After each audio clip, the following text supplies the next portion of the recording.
ہمارے جو پاکستانی عوام ہیں ڈاکٹر صاحب، ان سے جب آپ اپیل کرتے ہیں، شکور صاحب اور دیگر تنظیمیں اپیل کرتی ہیں، تو وہ مدد کے لیے ضرور سامنے آتے ہیں. بے شک ایک دوسرے معاملات کے حوالے سے ایک یہ شبہ رہتا ہے، کنسرن رہتا ہے کہ کیا ان کے فنڈز اصل میں جو متاثرین ہیں ان تک پہنچ رہے ہیں یا نہیں. لیکن ابھی اس وقت جو کام ہو رہا ہے اس میں عوام جو ہے وہ کھلے دل سے احتیاط دے رہے ہیں.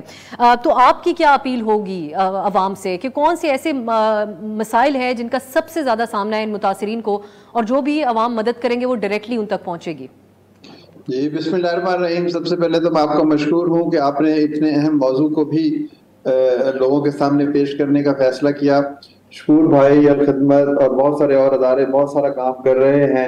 الحمدللہ ہمیں بھی اللہ تعالیٰ نے توفیق عطا فرمائی کہ اخوت کے پرچم تلے ہم مواخات کا جو پیغام دیتے ہیں اس کے عملی مظاہرے کا موقع آیا تو ہمارے دوست بھی میدان عمل میں چل نکلے.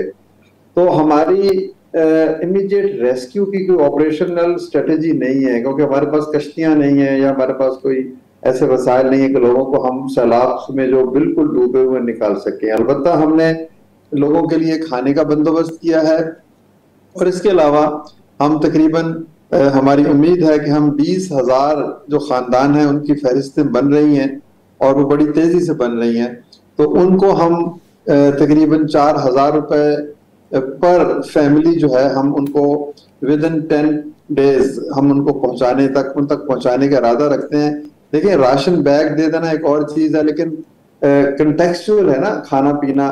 ہم ان کو چاول بھیج دیں، چینی بھیج دیں، چائے کی پتی بھیج دیں، تو نہ جانے اس شخص کو کیا ضرورت ہے. اس کے بچے کو دوا چاہیے، اس کو آٹا چاہیے. تو لوگ تو آج کل ایک روٹی کے اوپر چٹنی رکھ کر بھی کھانا کھا لیں تو میں سمجھتا ہوں کہ ان کے پیٹ کی بھوک بھرتی ہے، جو حالات اس طرح کے ہیں. تو ہم نے ایزی پیسہ اور مختلف مسائل کے ذریعے سے 20,000 کے لگ بھگ خاندانوں کو ابتدائی فوری امداد. اب یہ اونٹ کے منہ میں زیرہ ہے، لیکن بہرحال اس امر کا اظہار تو ہے کہ کوئی شخص ہے پاکستان کے کسی اور کنارے میں بیٹھا ہوا جو آپ کے ساتھ یہ بھائی چارہ کر رہا ہے. تو ہماری اسٹریٹجی یہ ہے کہ ہم ان کو یہ رقم پہنچائیں گے، نمبر 1. نمبر 2 ساتھ ہم میڈیکل کیمپس لگانے کی کوشش کریں گے. اور نمبر 3 جو سب سے اہم چیز ہے وہ یہ ہے کہ یہ چند دن تو گزر جائیں گے، لیکن اس کے بعد یہ جو ٹوٹی ہوئی چھتیں ہیں اور یہ جو بے نام سے در و دیوار باقی رہ گئے ہیں اور یہ جو خستہ حال 4 دیواری ہے جس کو کبھی گھر کہتے تھے، وہ اب کہاں سے بنے گا.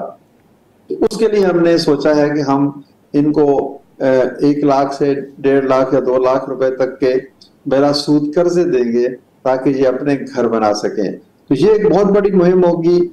اس میں خلق خدا بھی شامل ہوگی، آپ بھی شامل ہوں گے، آپ کے توسط سے پیغام بھی پہنچے گا، حکومت بھی شاید شامل ہو، ہمیں امید ہے جس کی. تو یہ 3 طرح کی اسٹریٹجیز ہیں.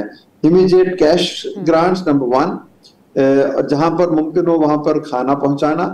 نمبر 2، اور جہاں پر میڈیکل کیمپس کی ضرورت ہو وہاں پر میڈیکل کیمپس کا علاج انتظام کرنا. اور نمبر 4، الٹیمیٹ ریہیبلیٹیشن، یعنی ان کے ٹوٹے پھوٹے خستہ حال جو سیلاب زدہ گھر ہیں ان کی تعمیر.